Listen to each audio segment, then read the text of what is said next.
Hello everyone, welcome to गणित अंक। क्या हाल चाल है बच्चों, कैसे हो आप सब? यस। सो हम ये 9 बजे के सेशन में एक और कॉन्सेप्ट को रिवाइज करने के लिए वेक्टर्स ये चैप्टर चल रहा है।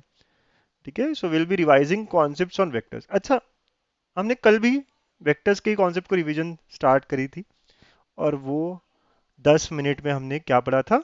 यस, कोलिनियर एंड कोप्लिनार वेक्टर्स और सेक्शन फॉर्मूला। राइट। इसके अलावा बच्चों मोस्ट इंपॉर्टेंट 1000 क्वेश्चंस ये सीरीज के आज 15 क्वेश्चंस मिलने वाले 12 बजे। कर रहे हैं ना सब लोग? Yes sir, very nice, very good. तो आज हम क्या पढ़ेंगे? तो आज हम पढ़ेंगे स्केलर और क्रॉस प्रोडक्ट को रिवाइज करेंगे, है ना, इनके कॉन्सेप्ट्स। इस पे बहुत सारे क्वेश्चंस आए हैं एमएसटीसीटी 2021 में, तो we should be very very much ready with this concepts. Yes, तो ये सब हमने ऑलरेडी कर रखा है। ठीक है, कल के सेशन में अगर मिस कर गए हो आप तो रिकॉर्डेड देख लो, है ना, यूट्यूब पे सीरीज है पूरी कॉन्सेप्ट रिवीजन की, देख लो। पिछले चैप्टर्स के देखने हो तो वो भी देख लो।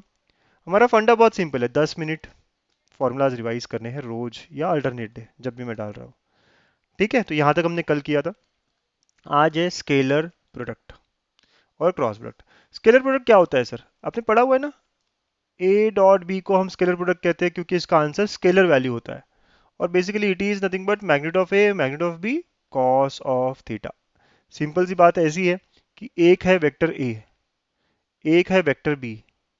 राइट। तो दोनों ही आउटवर्ड या इनवर्ड होने चाहिए, उनके बीच का एंगल होता है theta. Right, this is nothing but A B cos theta. अच्छा, अगर ऐसे हो गया कि एक वेक्टर ए ऐसा है, राइट, और ये वेक्टर बी जो है वो इस तरह है, तो क्या ये एंगल होगा हमारा? नो सर, है ना, इसको आगे बढ़ाइए। वेक्टर बी को हम ऐसे कहेंगे और this is the angle between them. जब मैं एंगल ले रहा हूं तो दोनों जो वेक्टर्स है दे शुड बी आउटवर्ड और towards this the intersection. Right, ये आपका सिंपल सा पॉइंट है। तो ए बी कॉस थीटा ये होता है। तो इसकी कई प्रॉपर्टी है जो हमें पता होनी चाहिए, यहाँ पे ऑलरेडी लिस्ट करके लाया हूँ। तो लेट्स डिस्कस दिस प्रॉपर्टी। सबसे पहला जो हमने क्या, A dot B is A B cos theta. ठीक है, तो ए डॉट बी और बी डॉट ए इक्वल होता है ना, द वेक्टर्स का dot product scalar product is commutative, इसे कहते हैं कम्यूटेटिव। वैसे एसोसिएटिव और वो सारी चीजें भी डिस्ट्रीब्यूटिव। अब जो काम की है ये बहुत काम की चीज है ना, थर्ड पॉइंट। अगर जब भी वेक्टर्स परपेंडिकुलर कहेंगे तो उनका डॉट प्रोडक्ट जीरो होगा बच्चों। बहुत बहुत काम का प्रॉपर्टी है ना, इस पे स्टार वार मार्क कर देता हूं मैं। राइट, आप नोट कर लो third point. If a is perpendicular to b, मतलब कोई भी दो वेक्टर के बीच में एंगल 90 हुआ तो dot product is equal to zero. ठीक है, फिर अगर मुझे कभी एंगल निकालना हो दो वेक्टर्स के बीच में, हमने ऑलरेडी देखा है वैसे। ठीक है, और एक बार देख लो कि कभी भी दो वेक्टर्स के बीच में एंगल निकालना हो तो it is nothing but A dot B upon magnitude of A into magnitude of B. कहाँ से आया सर? बस इस रिलेशन को रीअरेंज करा, cos theta is equal to ये सब नीचे चला गया। राइट, तो a dot B upon a into B, है ना, मैग्नीट्यूड्स नीचे रहेंगे। This is how we find angle between the two vectors. अच्छा बेटा, कभी कभी हम बोलते हैं कि एंगल इज एक्यूट। तो जब भी क्वेश्चन में बोला जाएगा ना एंगल इज एक्यूट या angle is between 0 to π/2, question में दिखेगा, तो a डॉट बी कैसा होगा? पॉजिटिव होगा, क्योंकि cos थीटा पॉजिटिव हो जाता है। अगर एंगल इज ऑब्ट्यूज बोला जाए, मतलब कि एंगल π/2 से पाई के बीच में है, तो a dot B is negative. ये पॉइंट्स बहुत खास है भाई साहब, नोट कर लीजिए इन पॉइंट्स को, बहुत बहुत अच्छे पॉइंट्स है, बहुत बहुत इंपॉर्टेंट पॉइंट्स है। बहुत काम के हैं हमारे लिए ये। ठीक है, एक्यूट और ऑब्ट्यूज वाले। ठीक, तो एक्यूट एंगल मतलब 0 से 90, ऑब्ट्यूज एंगल मतलब 90 से 180। और सर 90 पे क्या? तो वो तो मैंने बताया ना, अगर अगर थीटा 90 हो गया, π/2 हो गया, तो क्या? a डॉट बी जीरो, वो तो हमने पहले ही अलग से देख लिया। परपेंडिकुलर के लिए डॉट प्रोडक्ट जीरो होता है। ठीक, यस। अच्छा, next, A dot A is magnitude of A square. वैसे I dot I, J dot J, के डॉट के, सारा क्या होगा? 1 होगा, क्योंकि ये सारे यूनिट वेक्टर्स है। ठीक है ना बच्चों? ओके। अब ये नाइन्थ फॉर्मूला, ए बार प्लस बी बार का मैग्नीट्यूड स्क्वायर। तो एक्चुअली हम क्या करते हैं पता है? अगर मैं a plus B dot a plus b करूँ तो एक्चुअली ये ए बार प्लस बी बार का मैग्नीट्यूड स्क्वायर होगा। कहाँ से आया ये सेवंथ वाली प्रॉपर्टी। कोई भी वेक्टर जब खुद से डॉट करते हो तो उसका मैग्नीट्यूड स्क्वायर हो जाएगा। राइट, तो दिस, और इसको आप मल्टीप्लाई करोगे आप और सॉल्व करोगे तो आपको मिलता है ए प्लस बी का स्क्वायर। नॉर्मल फॉर्मूला ये, ए स्क्वायर मतलब magnitude of A square plus 2ab जो है ना, वो तो डॉट आ जाएगा, 2a dot B plus b square. याद रहेगा आपको? वैसे a माइनस बी का square is a square minus 2ab plus b square. इन दोनों को ऐड करोगे ना तो एक और नया फॉर्मूला आप याद रख सकते हो which you can use in the questions. तो दोनों को ऐड किया अगर, तो a bar plus B bar का square plus A bar minus B bar का square, it is equal to twice of magnitude of A square plus magnitude of B square. आपने देखा क्या क्या इनको ऐड करने पे कैंसिल हो जाता है। ठीक है। ये क्यों रख रहे हैं हम याद, क्योंकि हमें कभी कभी क्वेश्चंस दिखते हैं 2021 में ही क्वेश्चंस, आज ही हमको क्वेश्चंस जब सॉल्व करेंगे तो मिलेगा इस पे। एक और लिखेंगे 11th, ए bar plus B bar plus c बार का स्क्वायर, कभी कभी तीनों का भी आता है, तो it is equal to A square मतलब मैग्नीट्यूड ऑफ ए स्क्वायर, ठीक है, B square plus C square plus 2 times A dot B plus B dot C plus C dot ए।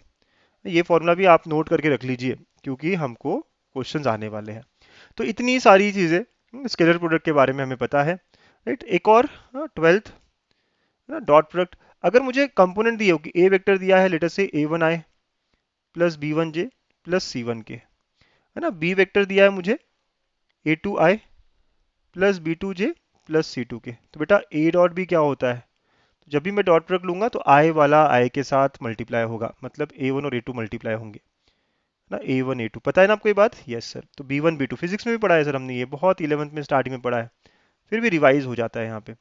तो जे वाला जे के साथ मल्टीप्लाई होगा और के वाला के साथ मल्टीप्लाई होगा, तो a one a two b one b two c one c two, इनका addition, this is a dot B.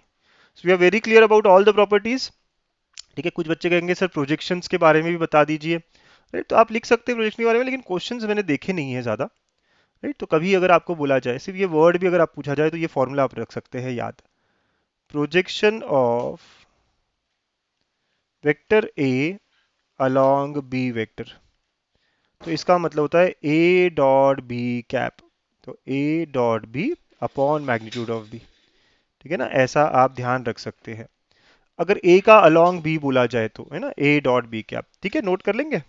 ठीक है। अगर आपको बी अलोंग ए बोला जाए तो जिसके भी अलोंग बोला है ना उसका कैप ले लेना बस, so b dot a upon magnitude of a, this is projection of b, है ना, अलोंग ए। ठीक है। तो 14th, तो ऐसे आप अलग अलग बातें याद रख सकते हैं। ठीक है बच्चा।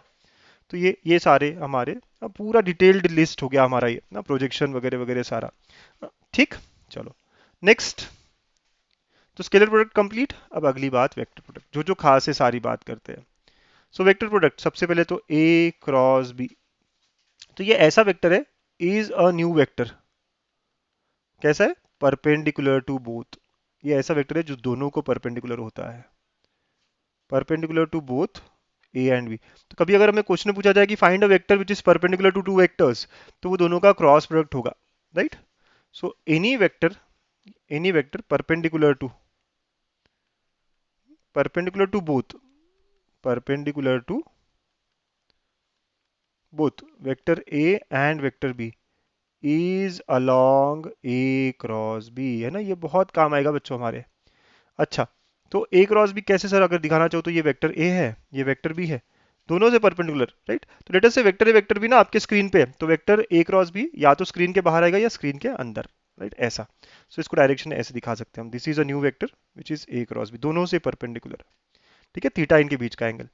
तो आपको पता है ए क्रॉस बी लिखा कैसे जाता है? यस, तो magnitude of A magnitude of B sine theta, सिर्फ इतना ही नहीं, इनटू एन कैप, बिकॉज ये परपेंडिकुलर टू बोथ है।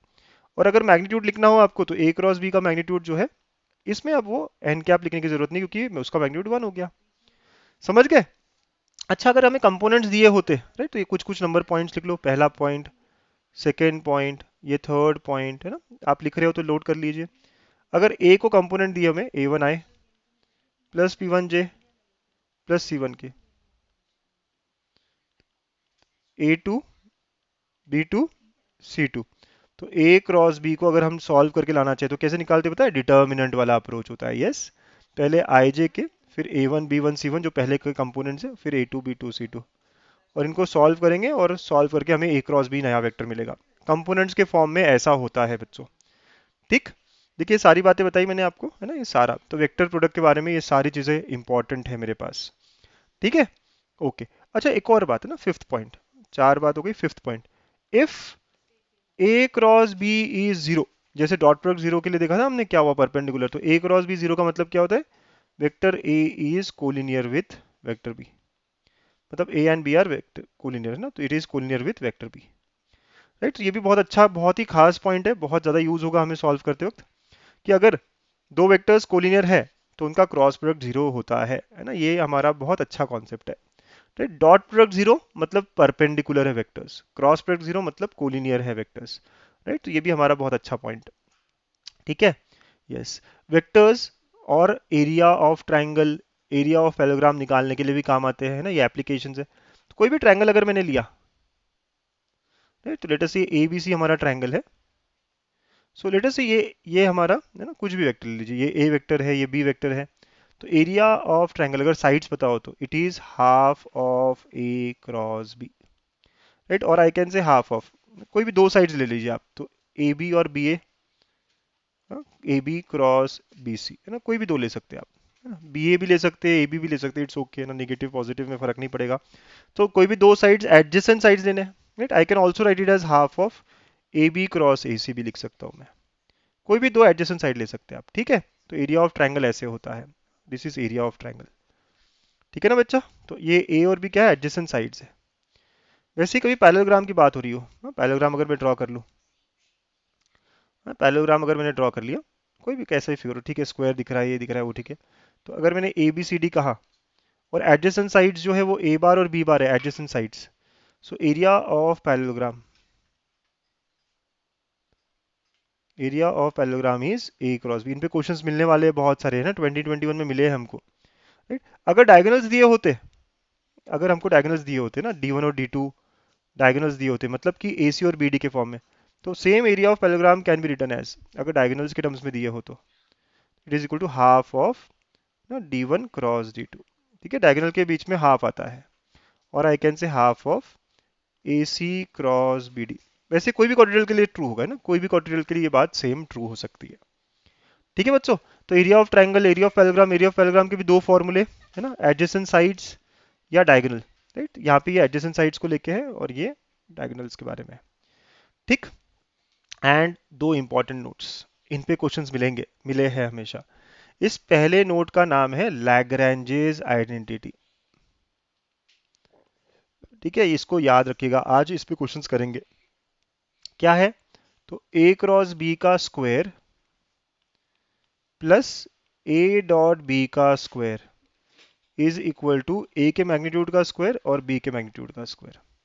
राइट, तो जब भी हमें क्वेश्चन में ऐसे डॉट और क्रॉस को मिलाने वाली कोई प्रॉपर्टी चाहिए, डॉट दिया है क्रॉस पता करो, या डॉट और क्रॉस दिया है ए पता करो बी पता करो, आज क्वेश्चंस देखेंगे तीन चार इसी पे, इसी फॉर्मूले पे। तो ए क्रॉस बी का स्क्वायर प्लस ए डॉट बी का square is equal to A square b square, है ना, ये हमारी लैग्रेंजेस आइडेंटिटी है। एंड नंबर टू, कभी कभी हमें बोला जाता है फाइंड एंगल बिटवीन, है ना, a and b, a and c, ऐसे कुछ कुछ दिया होता है, ए बी सी का कोई रिलेशन दिया है। तो इसको सॉल्व कैसे करते हैं ना, ये भी एक अच्छा सा हिंट, हमें क्वेश्चन सॉल्व कैसे करना है उसका। या इनर ट्रायंगल बोला गया, यही बात। तो a bar plus B bar plus c bar equal to zero. तो अगर मुझे ए और बी में बोला जाए एंगल, तो मैं सी को उस साइड ले लूंगा, तो a plus b equal to minus c. ठीक है, तो a bar plus B bar is equal to minus of c bar. Right, इसके बाद इसको स्क्वायरिंग करेंगे, तो देखिए ए बार प्लस बी बार का स्क्वायर इज इक्वल टू सी बार का स्क्वायर, और फिर फॉर्मूला यूज करके हम सॉल्व करेंगे और ए और बी के बीच का एंगल इसमें निकल जाएगा। कभी गलती से ए और सी पूछा हो, क्वेश्चन अलग हो, तो ए और सी को एक साइड रखना है, फिर बी उधर जाएगा, और सेम प्रोसेस करेंगे। तो ये दो क्वेश्चन सॉल्व करने के लिए बहुत इंपॉर्टेंट नोट्स है। राइट, एक लैग्रेंजेस और एक एंगल निकालना हो ए और बी में, बी और सी में।